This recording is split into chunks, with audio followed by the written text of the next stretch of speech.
This Cesar Triqueta. This is Joe Cole. This is Ruben Loftus-Cheek, and you're listening to the London is Blue podcast.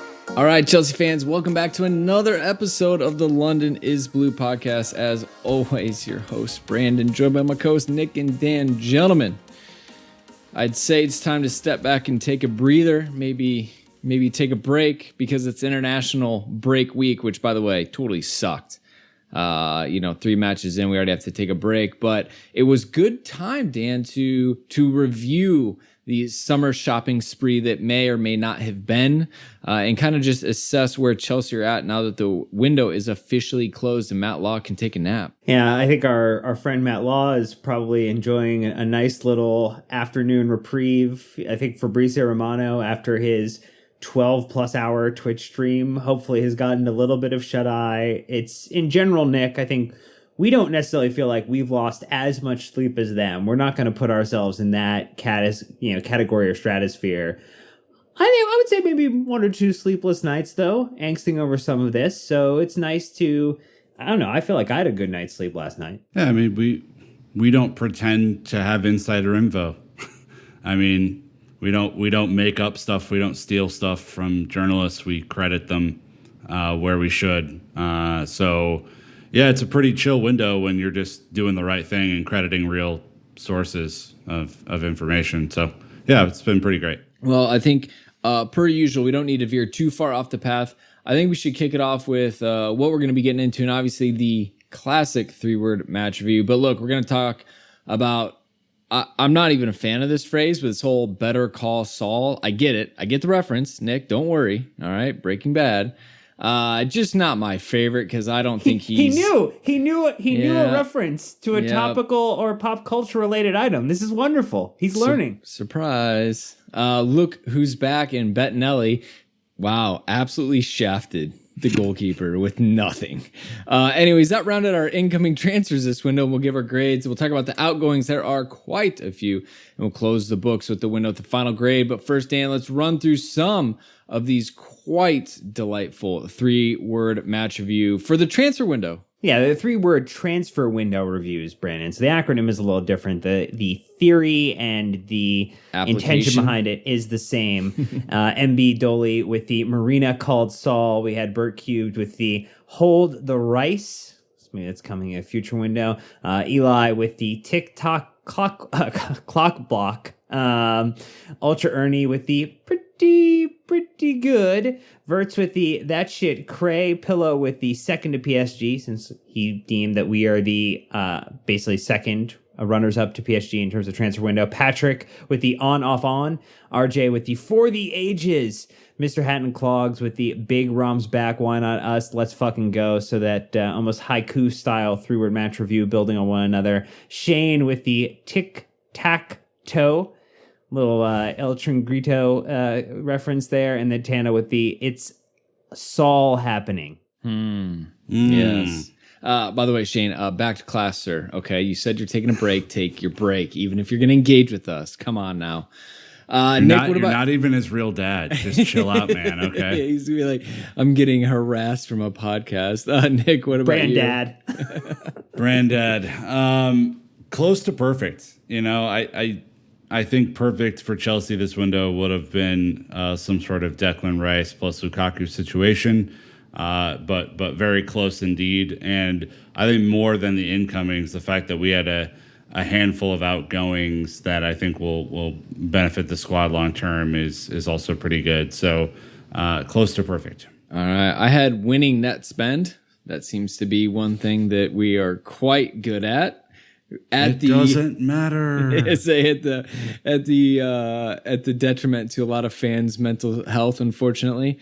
Dan, what about you? I went with the Let's Define Masterclass, because I feel like that word has varying levels of definition and hyperbole, and I would like to, in this conversation we have about transfers, redefine maybe how we use that word. You calling out Marina?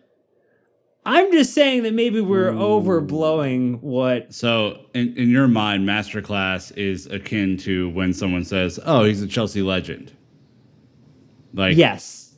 Yeah, we are overusing the term in my mind, but we can that will become more clear as we talk about the incoming and outgoing. This is Dan Dormer, and you're listening to my masterclass.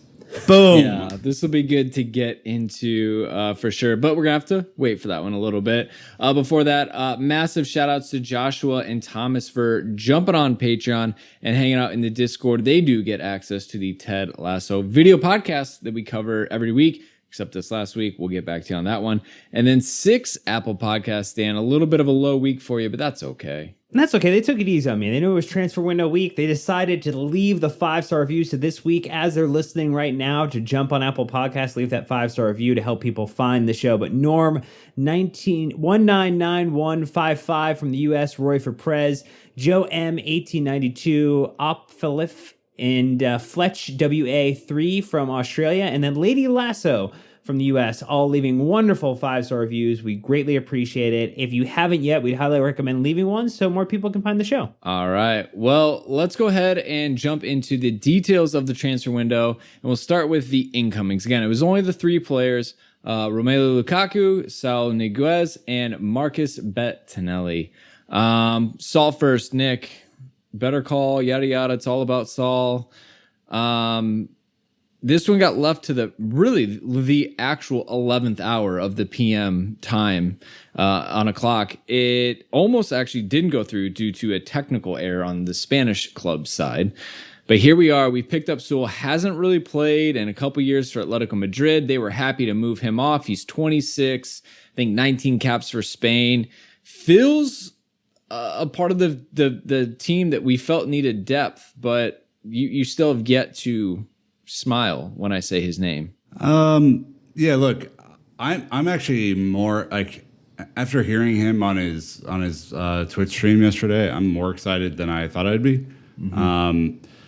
He seems like a guy who's really hungry to prove that he can still be an elite midfielder in Europe, and he's only 26, but he's had a, not the best couple of years. I think, if you read a lot of the analysis of him, he's been moved around in a lot of positions. I think most recently played fucking left back for Simeone. Left wing back. Ah, okay, because that's the same as a central midfielder would do. So, it's an odd one. It may be a little falling out with Simeone, whatever. But I think when we've seen him, and we played Atletico Madrid recently in the Champions League, he can be a really tidy player. I don't know if he's going to come in here and blow us away, but if he can come in and play a role like Kovačić has over the past handful of years, that's a really useful player that we just added to the squad. And given that N'Golo Kanté might have some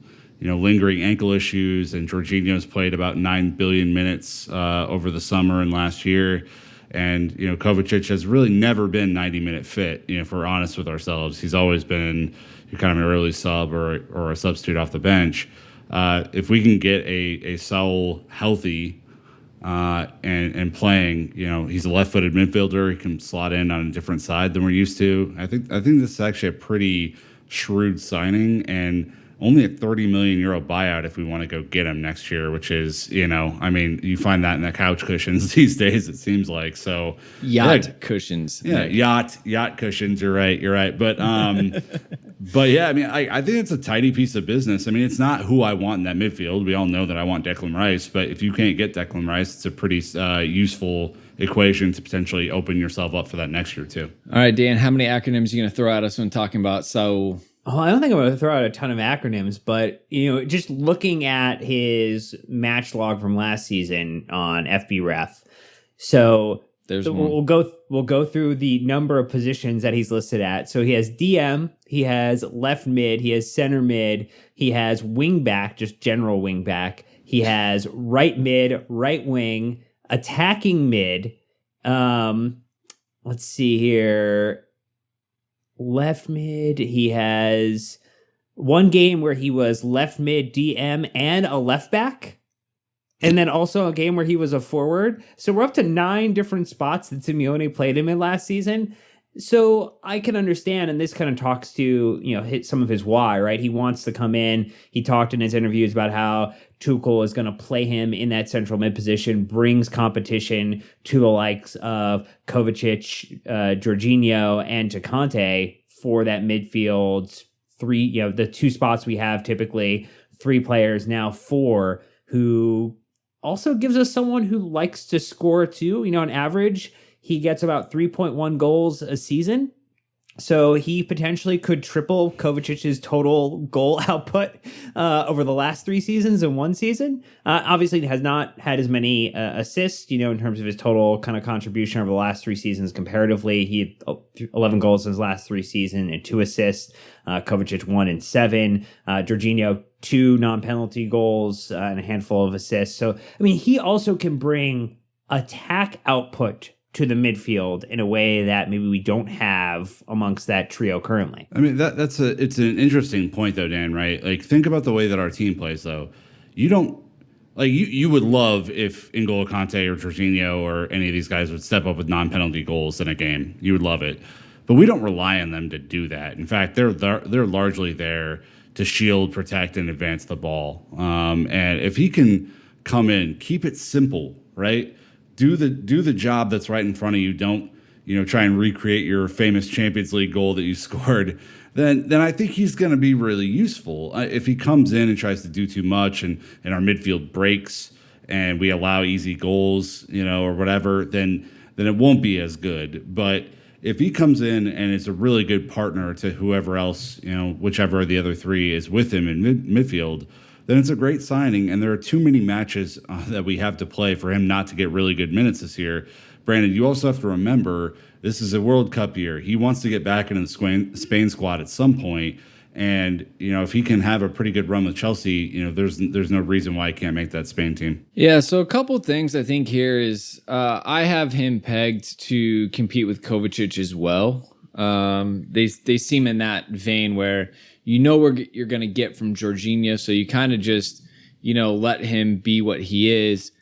But Kovačić and Saúl, I think, add something different versus Kanté as well. So, he's 6 foot, so he has 3 more inches on Kovačić, because I always go back to, we have a short midfield. Unless Ruben Loftus-Cheek is slotting in, which I don't think is going to happen this season. Saúl at least adds some height, especially when you compare him to Kovačić and Kanté. So, if nothing else, maybe he'll have some utility defensively as well. But look, he's a player that just needs stability. The way that Simeone's used him as a utility player, I believe he described it. He knows where he's going to play in this team. And what I do like is that he has a chip on his shoulder, something to prove.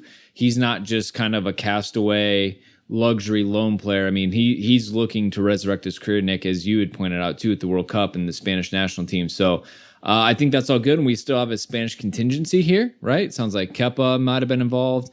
Obviously he's going to, be able to talk to Marcos Alonso and Aspie. So just at a minimum, having kind of that comfort in the locker room, it will make a big difference. So in the grand scheme of things, I think it's really good business by the club. Again, to your point, a reasonable loan fee, an unbelievably low in this day and age buy clause. And Atletico aren't the dumbest club out there. They just hustled Barcelona. Oh, did they? Can we talk about bad management? Because Barcelona is absolutely there's a masterclass in bad management. That is what that is. Oh man, I want John Taffer from Bar Rescue to go into Barcelona and run a special. My God, grown men will be crying. But to my point, right? Atletico tend to, be better than average. So my point is, I think this is really good business and all in all for the club. And is it the fans' favorite signing? No.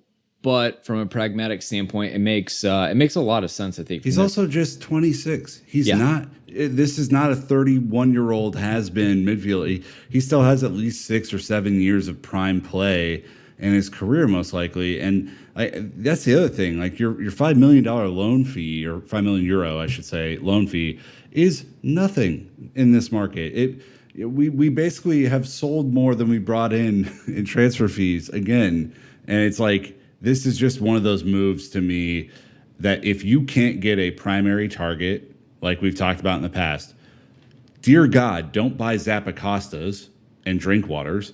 Find a sensible loan. The Kovačić loan a couple of years ago, very sensible. This loan, very sensible. Maybe they pan out. Maybe they become player of the year candidate, and you buy them for, a very low fee.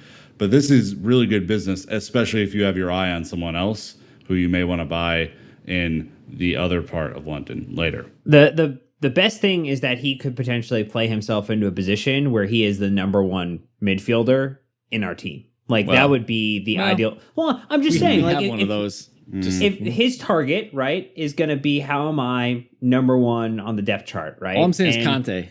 He'll be happy with number 2, Dan. I understand. Dan, we have the UEFA Player of the Season in this team, Dan. Okay? No. The UEFA Player of the Season. You're telling me that Saúl is going to come in and displace the UEFA Player of the Season?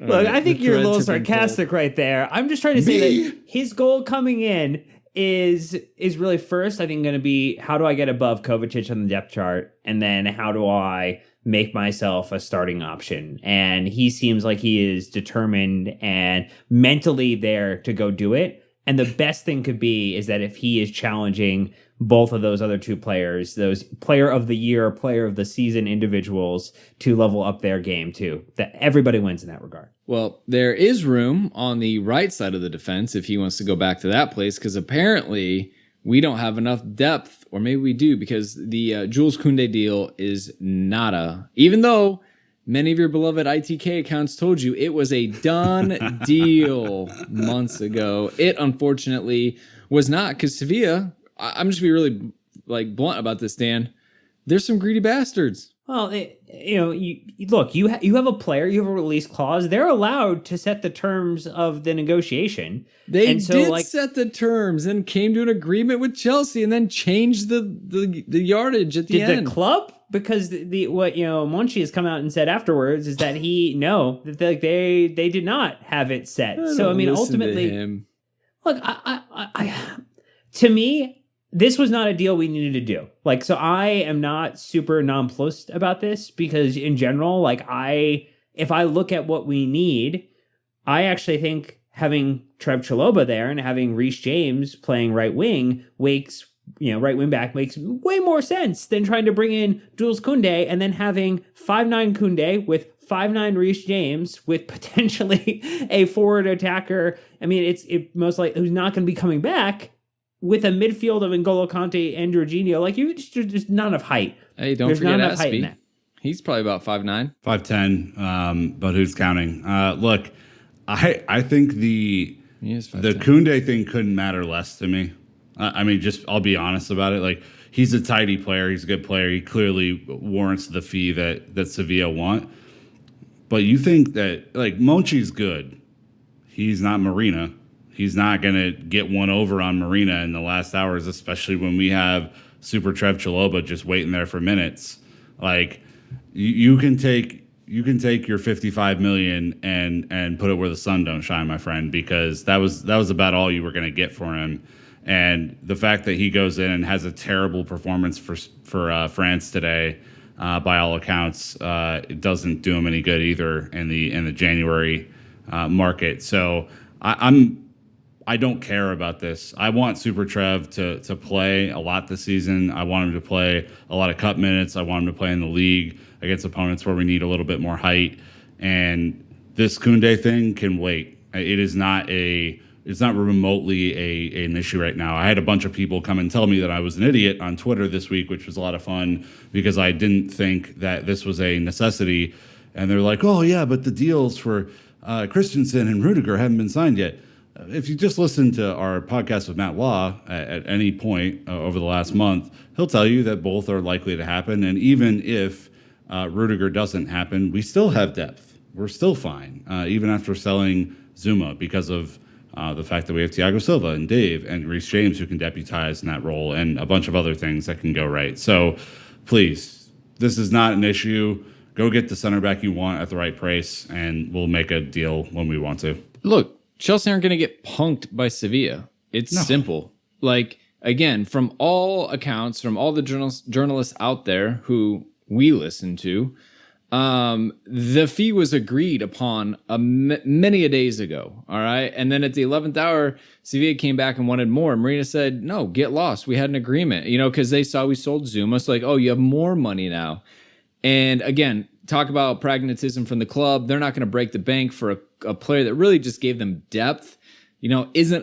Probably wasn't going to be an impact, game-changing player to come in, especially with the way our right side has been. I think it's kind of weird that Tuchel has identified the right side of the defense as somewhere he wants to focus on, especially we apparently were looking at Hakimi as well, who went to PSG. So, I don't know. I think as fans, we all felt really good about the right side of the defense. Clearly, Tuchel sees something different. So hopefully Trev scratches that itch for him. And I'm glad that, the club didn't overchase on Kounde, especially because time is on their side. He is a young player. And if he just goes and gets another 30 matches in La Liga, that's really only going to help us. So I would say poor timing for that red card today. I saw a lot of people jumping on Kounde's back about, oh, what a terrible decision. That was almost from Chelsea. Yeah, I'll give it a red card, but now you're just going to completely write the guy off. Yeah, seems a little bit silly. All right, on the flip side, Chelsea had a few outgoings as well, unlike the word Dan used in the script, which was outcomings. So, interesting. So, okay. Tammy Abraham, Kurt Zouma, Fikayo, Tomori, Davide Zappacosta, Victor Moses, and Olivier Giroud were the permanent exits. No sense. Well, I'm sorry, there's more, but there's no sense in going through all the loans, people. Let's not be crazy. Mark Gurhi, Louis Bate, Daniel Simu, and Valentino Livramento all left as well. So out of that big old pile, Nick, there's a lot of fringe being cut off the cloth, you could say, but there's also some players that I think really tug at the heartstrings that ended up in Milan together that maybe in another universe we would have liked to still have on the squad. Yeah, Giroud going makes sense if you're going to bring in Big Rom. We obviously will wish Giroud well for the rest of eternity for what he gave us over the last 4 seasons. Absolute pro's pro, wonderful guy. I think just needed something different, especially as France go into the World Cup cycle, needed to play a lot. Took the number 9 shirt at Milan, started scoring right away. So we'll always root for Olivier. Tammy's the one I think that probably stands out here as the one that hurt me the most anyway. Not everyone the most, but me. The fact that he has started so brilliantly in Roma, just long may it continue. I want to see this crazy train of Mourinho and Tammy just go as far and long as it can. The fact that he's scoring bangers, that he's assisting, that he's playing with confidence and swag and nutmegging people and doing tricks and stuff is just wonderful. And I really hope that he plays himself into a Chelsea reunion someday. Dan, thoughts? I guess I just assumed you were ready to pick it up and talk about how destroyed you are that Victor Moses finally signed permanently for Spartak Moscow. Oh, good for him. He deserves a permanent home. And it's interesting because when you look at the construct of our outgoings, we made okay money on players that, Victor Moses probably comes down as a net profit over the many years that he's been at Chelsea and loan fees and things of that nature. Giroud most likely doesn't. He was like an £18 million transfer in, and so it's probably but the trophies we won. The trophies we won, the trolling of Arsenal we got, fantastic. Definitely, cannot replace that. The video of him lifting the Europa League trophy the Arsenal alone. Fans. He wasn't even us. He trolled the Arsenal fans. But you have a lot of promising youngsters who represent the large portion of what our outgoing sales were. So you have Tammy, you have Tomori, Gurhi, Livramento. You have Andrin too, right? You've Andrin on a loan with an option to buy. I thought it was a full sale. No, it's a loan with a buyout clause that Naz reported earlier. Okay. So in that regard, there's a lot of people who are actually on that loan list, Brandon Busby, who we did not sell, who we couldn't move off, who we had to renew on extensions, who are potentially having wages subsidized by Chelsea, or we're paying a loan fee are being paid a loan fee for a period, or which may not cover all of their expenses. And so in general, like, we're still paying for a lot of sins of the past of bad purchases that we've made, and are still trying to right the ship in that regard. And I think that's where, to me, the biggest problem this window was to start to right size this squad, right size the team, get people transitioned appropriately. And I think that's where I feel like we did an okay job, but really could have done a lot better. And I also will raise my hands and say, yes, I know COVID plays a massive impact on that. There are plenty of teams who can't spend, who can't afford it. But like, we have to figure out how do we get out of some of these contracts. Like, that is just the reality of the situation. Like, we're going into the season. Ross Barkley does not have a squad number. Lewis Baker is still listed on our team. Charlie Musonda Jr., Sarr's deal kind of collapsed at the end. We have players who are at Cobham right now and who don't have an understanding of what their future entails at the moment. And that's a rough spot. And I think that's where the club maybe just didn't execute fully. I mean, to be fair, there was an army, about 100 of them to get through. I think they did an okay job with the ones they got out.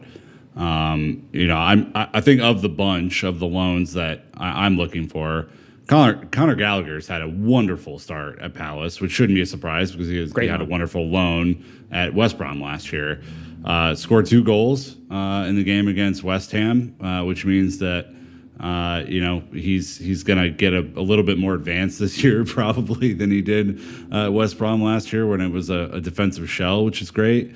And then, look, Billy Gilmore going to Norwich, I think, is still a great move, especially now that we know that we finally got a midfield to replace him, right? I think him playing every week is going to just be what he needs to kind of make that final leap into Chelsea's squad and be a serious player there. So, I mean, this is all good to me. I think Tino Andrins in getting minutes too is interesting. I really, really hope that Rangnick has a plan for him and that he's able to play and solidify a position, because he's also been, Brandon, one of those tweeners at Chelsea where he's played on the left. He's played kind of as a second striker. He's played as a 10. He's played on we need one position for him so he can begin to dominate and cement himself and gain confidence. So I really hope that those three have wonderful seasons. I hope that everyone has a wonderful season, but those are the three I'm probably looking at the most. I want to go back real quick. Naz had a tweet today, kind of in reference to Dan's point about the academy.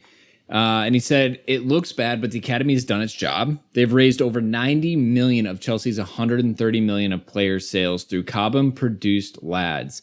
#CFC have buyback clauses for Andrew and Livramento and Abraham, but they are quite big ones. So again, I think even Phil's I've talked about this with Phil a little bit.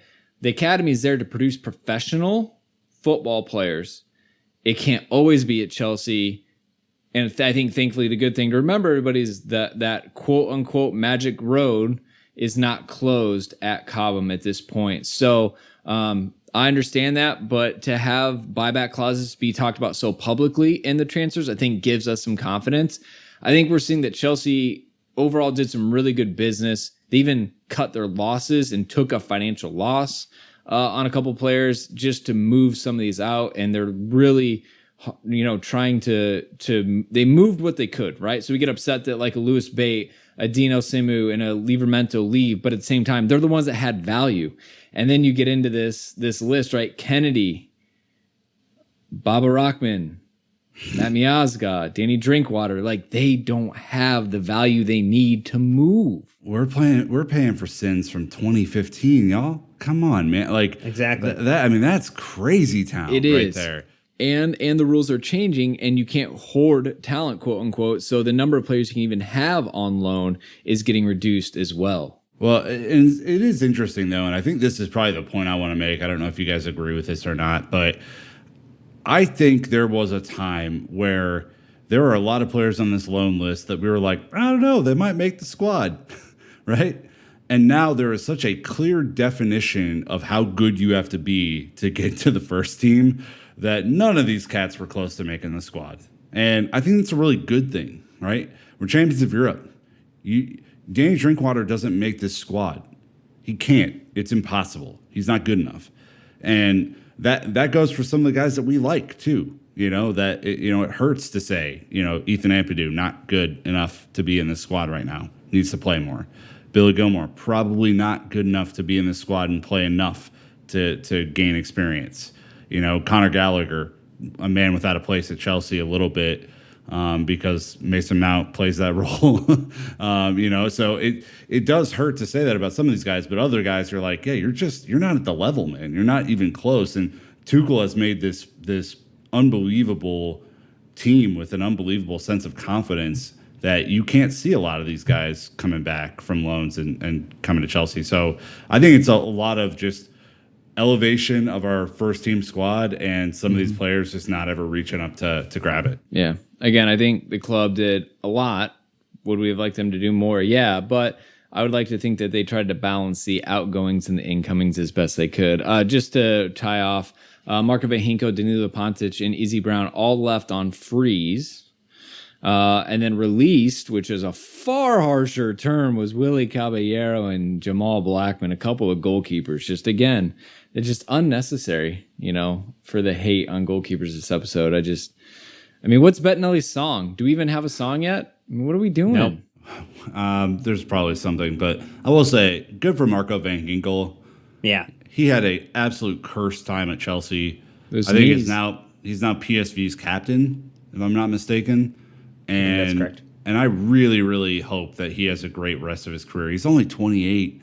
The crazy thing is we've been talking about Marco Van Ginkel for 7 years now. And it's just he never quite got healthy enough to play for Chelsea. And I'm really, really happy that he got a move to go to his homeland and play meaningful minutes for PSV. And that story just is a bit of a shame with all the injuries. Yeah. Well, anyways, a lot of movement, right? But we're going to take a quick break because we need to, but we can get back. We have a bunch of questions from all you out there. So I think this will help kind of round out the conversation.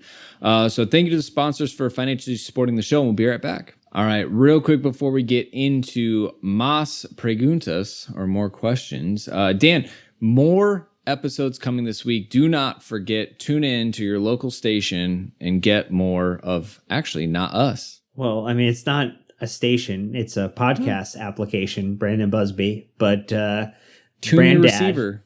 Yeah, okay, Brandad. Anyway, coming this week still is we do have a women's season preview that Nick did with two of our friends here. Hosted it, fourth choice host, first choice on that pod to get us across the line. We also have a couple episodes dropping next week with a women's season opener, so we'll review that match. We've got the Chelsea Youth month in review, so we'll kind of talk about how the first month of the academy came together. And then, crazy enough, the end of the international break will be over at the end of next week, so we'll have to talk about the Aston Villa match coming up. So stay tuned, more pods. All right, well, let's jump into some of your questions off of the old socials. Right away, Luke Blakemore asking me very clearly, what are your current relations between Chelsea and Sevilla? Not good, Bob. Yeah, not where they would like them. I don't think Chelsea are going to be dipping their toe into that water anytime soon. But more, maybe a little bit importantly, Joe asking any news on Aurelien Tchouameni, Nick, and unfortunately, I'd say no news is bad news. Nope, not anything real for some time now, to be fair. We haven't really potentially been tracking him for a minute, so I know that this is a Joe Tweed's favorite, and the Tweeds has invested time in scouting Mr. Tchouameni, the shoo train, if you will, but yeah, there's nothing here. The thing that Matt Law said on the podcast that we did earlier this week before the window shut is that there's potentially a belief that Tchouameni is maybe just a little early for that Chelsea move, that maybe needs just a touch more development and more football, which he will get this season. And so is there a chance potentially next summer if he hasn't secured a move to another team? Potentially. So just be one to watch in terms of how does he progress. Maybe it gives you an option to watch the Monaco games this season with a little bit of a scout's eye on. If Cesc Fabregas continues to be his agent, he's going to get a move very soon. I think the good news is he didn't go anywhere. Therefore, he's still in the running, which is important, which is good. The Blue on Twitter asks, review needs before wants, aka we got covered the two positions we need the most. Others would have been nice, but not essential. So now that we got the business covered, are we mishandling Callum Hudson-Odoi and Ampadu by not sending Cho on loan and, quote, sending Ampadu on garbage loans, end quote? I mean, I think in terms of, Callum Hudson-Odoi, look, Tuchel is spoiled in the sense that got a lot of matches this season. And the problem is that a manager wants 2 to 3 quality options at every position, and Callum fits a wingback option. Now, I don't think he really wants to play there long-term for his career, but the fact that he can do a job, Ziyech has some injury problems, Pulisic has had some injury problems. Tuchel can sleep better at night knowing Callum Hudson-Odoi is at Cobham, potentially to his detriment. They're sacrificing his potential development for the needs of the team, and that sucks for him. And I think that, I think Chelsea Youth has put out the stats that, what's the new one? XT. Apparently, Callum Hudson-Odoi is a baller when it comes to expected threats and things like that on the field. Mm-hmm. He hasn't really gotten a good, consistent run, and that's the problem. As far as Ampadu goes, I mean, there's a lot of things that have gone wrong for him. But at the same time, he hasn't been able to break through, even consistently at Sheffield. So, part of it is he's got to prove himself as well. So, I don't know, Dan. The thing that was reported a little yesterday that I didn't think got a lot of attention was that there was some discussion of a move for Ampadu to Newcastle in the last half of the day, but the SAUL deal took a very long time to get completed.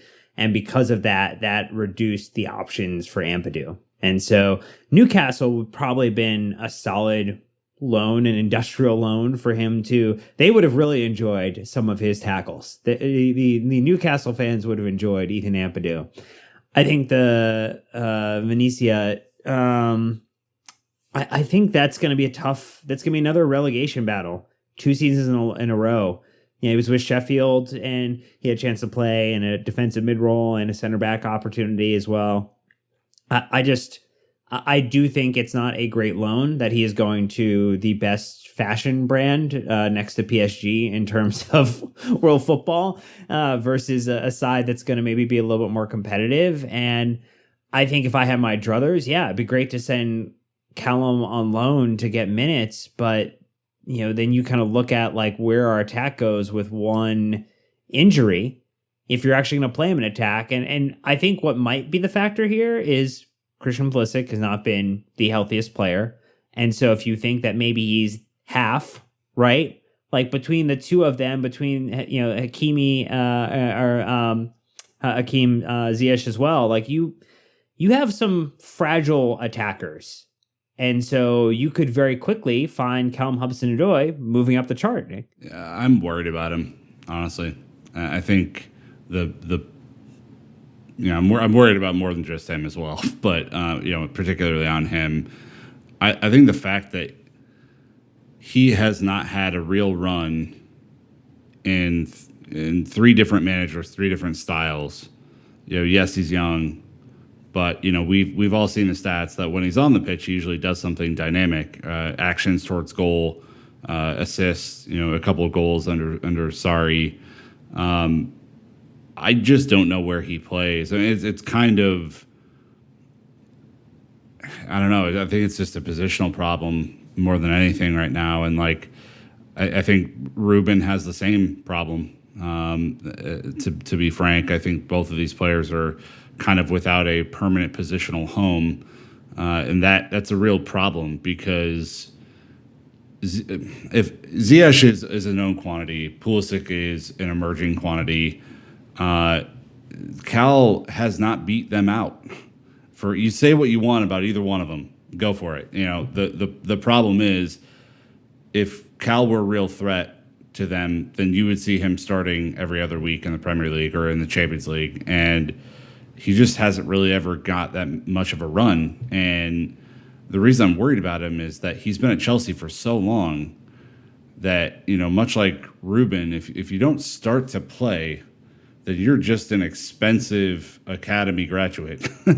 And that really sucks. I mean, we all know that I love Ruben Loftus-Cheek. Ruben's not going to sniff the field this season, it seems like, unless there's catastrophic injury to the team. I mean, and knock on wood, that doesn't happen. It's a real bummer. And, I don't think Cal's a right winger. I don't think he's a right wing back. I think he needs to play in attack.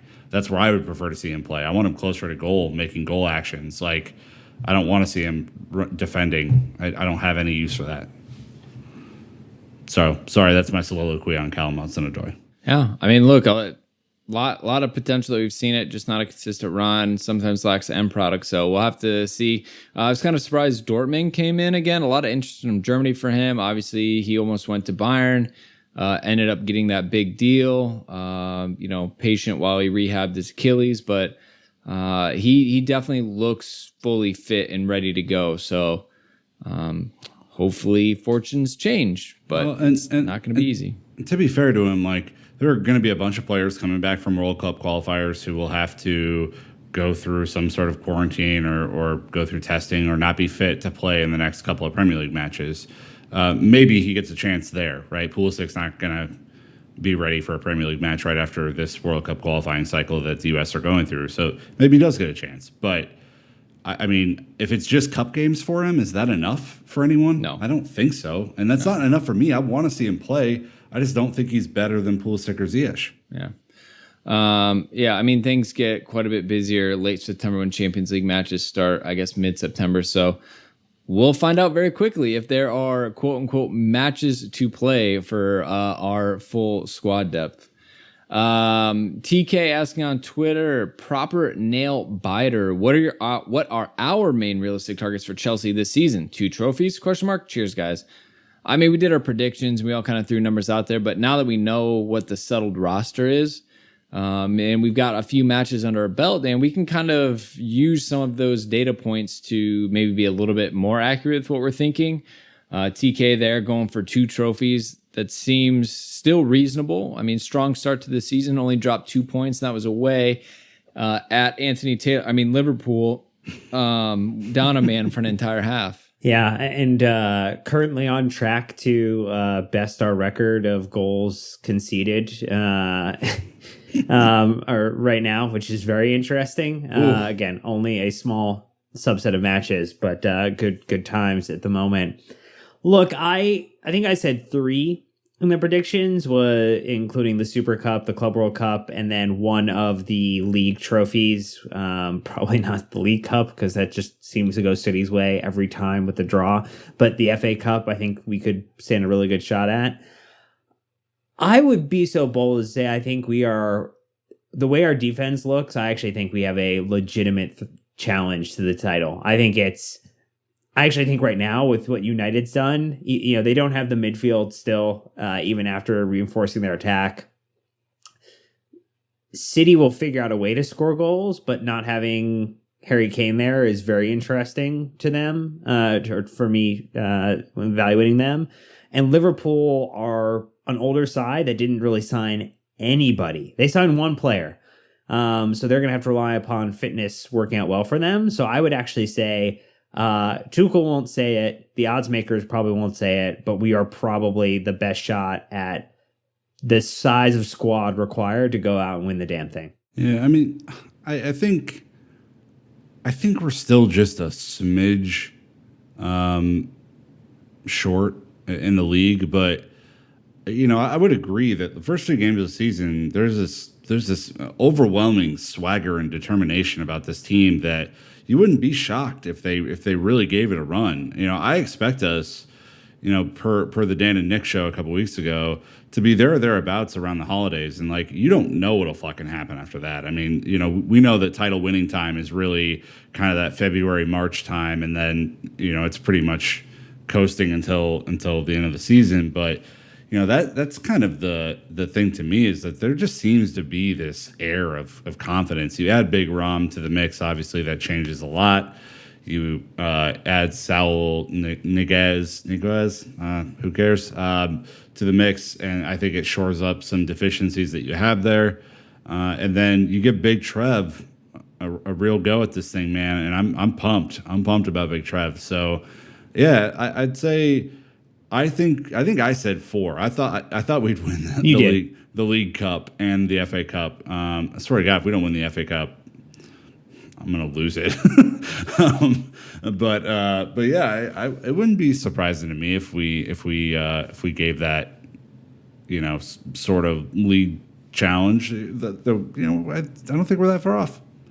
Maybe just a little short. Man City signed 2 players. Liverpool signed 1. I think United signed a handful. We're at 3. So the teams up and around the top really didn't do a lot of business because you're just fine tuning what you have. My only way I can kind of simulate us not ending with a piece of silverware is if we go in far in multiple competitions and it just stretches us, injuries, whatever it may be. I mean, we saw, I wouldn't say the wheels fall off at the end, but massive distractions of the Champions League final, wanting to stay healthy for that we definitely sacrificed some end of season form. That's the only way I could see something slip. But we've seen when this team gets close to a trophy, they show up. And I think having that character and having that success in this team is massive. I remember Lukaku is coming as a Serie A title winner. Dude has trophies in the trunk. I think if we go on to win the league this season, we'll look back at the match against Liverpool and defending down a man, feeling aggrieved as this was the moment we showed that we had credentials to go run this thing. Yeah, I think that's the attitude I'm talking about, and I hope that stays with us all year. I mean, here's not a surprise. There are going to be ups and downs this season for Chelsea. There will be times. What? I know, it's a crazy schedule. Just look at the slate of fixtures. Yeah, it's wild, but I just hope they keep, much like Tuchel's done since he arrived. To be fair to him, really steady Eddie vibes, right? You're never as good as your wins. You're never as bad as your losses. Stay in the middle and just watch Big Ron banging the goals. Mm-hmm. All right, last one we have is from Big Tuck. It says in response to the tweet, "It will do. Realistically, how much playing time does Chalobah get this season?" Well, I can tell you a hell of a lot more than he was about to 48 hours ago. Yeah. He's probably one waking up with the window closed and said, "All good? All right, all good. My turn." So, yeah, look, Tuck, I'd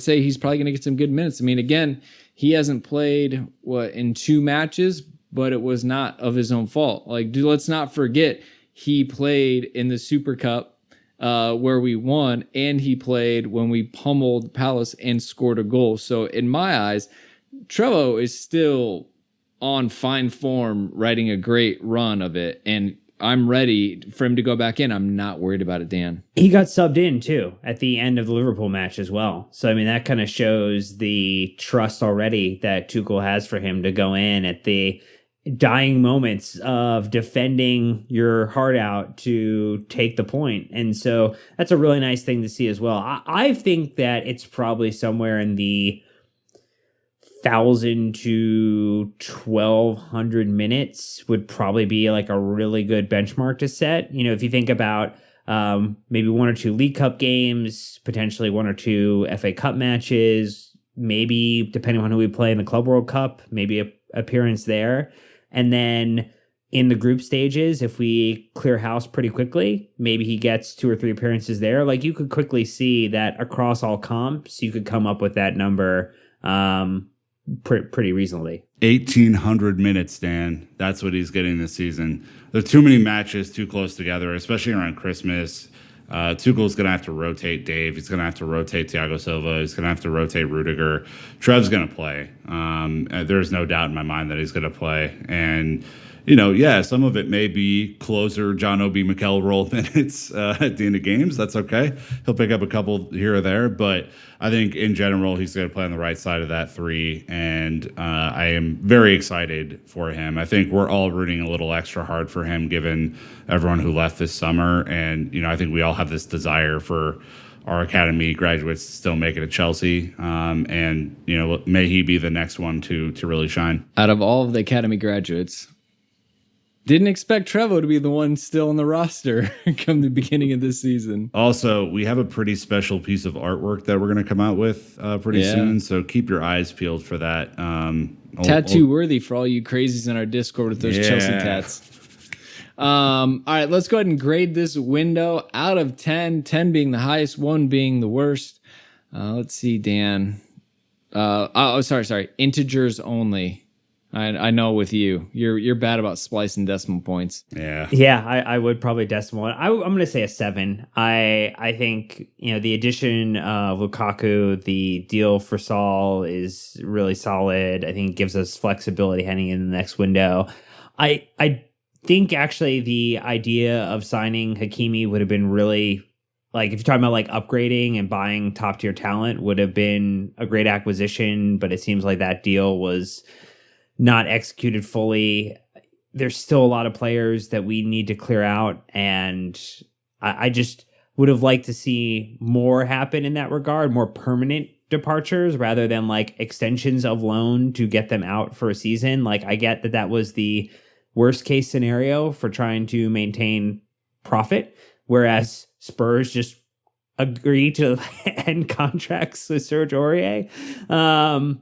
So yeah, I probably be closer to like a 7.5, but I'm going to round down because I'm not allowed to use decimal points. Pretty much not allowed to. Nick, what about you? Solid 8. Okay. No doubt in my mind, solid 8. It would have been an 8 to me without Saúl. I think that was just a nice kind of cherry on top. I think Big Rom coming in is such a massive deal for this club. It's not yesterday's news, so I think people are already kind of like, casting it aside as like, oh yeah, we have Big Rom, but like, why didn't we buy 18 other players? Like, what are you even doing, Chelsea? And that's just not the way it works anymore. The club are clearly operating within a different budget structure, and we're able to recoup a lot of his fee and then some based on player sales.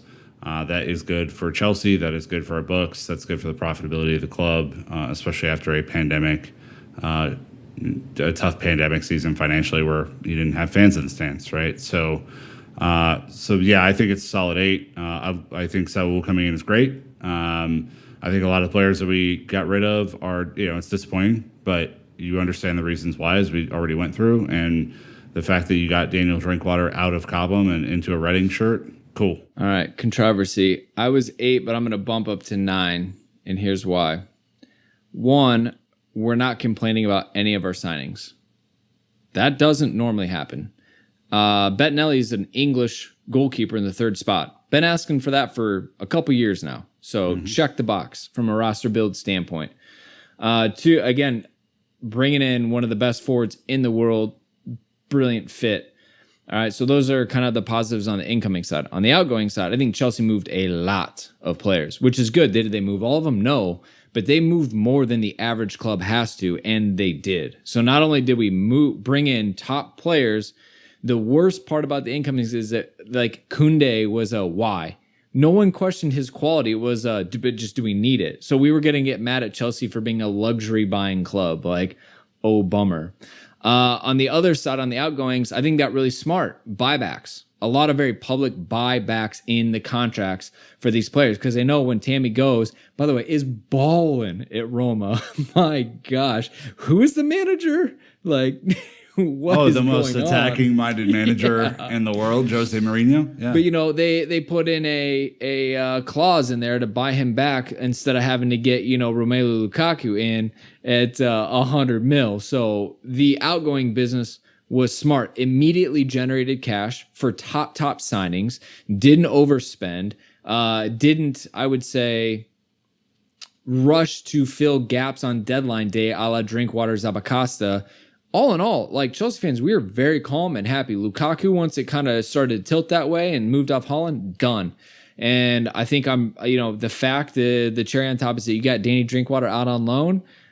I mean, what else could you ask for? I know our man Andrew is sleeping nice, knowing that he doesn't have to pop up at Cobham and see Danny Drinkwater anymore. Again, nothing against him personally. It's just not a good fit. So highly optimistic. I think you could probably say that there's some more negative strikes on that, but the fact that we don't have to complain, and I mean, look, we didn't even drop a landmine in the middle of our roster like United did signing Ronaldo. I mean, I don't know what the hell they're going to do with that, but they should have announced him as a co-manager. I mean, let's be honest. That is now Ronaldo's team. Ole Gunnar Solskjaer is relegated to the benches. He would have been there anyway. But there's a whole lot to say about Ronaldo in general. Clearly not, hits a milestone today as the greatest international men's scorer in the game. But on the backbone of like 48 hours after Manchester City issues with Mendy came to light, Ronaldo's being celebrated and has his own concerns about past indiscretions as it relates to assaults that continue to not be a forefront of conversation. And so that's a good opportunity if you are not aware of those things. Der Spiegel did great reporting on it previously in the past, but it's just, not a great person. Der Spiegel, they do the football leaks. So anyways, they are renowned for investigative journalism into the football world. So definitely go check that out. But hey, that's going to wrap us up. Let us know what your score was on this transfer window. Again, I was probably overshooting, but I think I got some pretty good points. Dan coming in as the realist, and Nick cracking half a smile, giving us an 8 out of 10, which honestly I think we can all take right now in our lives. So yeah, international break. You're going to have to go an entire weekend without us, but we'll give you a pod before and after. So don't worry about that. You got 2 Chelsea women's pods coming, a season preview tomorrow, Friday. That's if you're right. listening to this. I apologize. Come on. Chelsea Arsenal, right? Yes. Kicking off the FAWSL season in style. Do not take the weekend off. Baby, I'm telling you, this is a good podcast. I did it with our friend Abdullah and our friend Jesse. We cranked out an incredible, hour plus of content on the Chelsea women's team. Go watch them this weekend. They're a hell of a lot of fun. Emma Hayes and crew back and ready to fire. And then we're going to be back with a match review on Monday of that game. So lots going on, and I'm hosting that shit. So get out of my face, Brandon. Yeah, that's right. I apologize. There is Chelsea content going on. My mistake. So check it out. We'll be covering it as usual.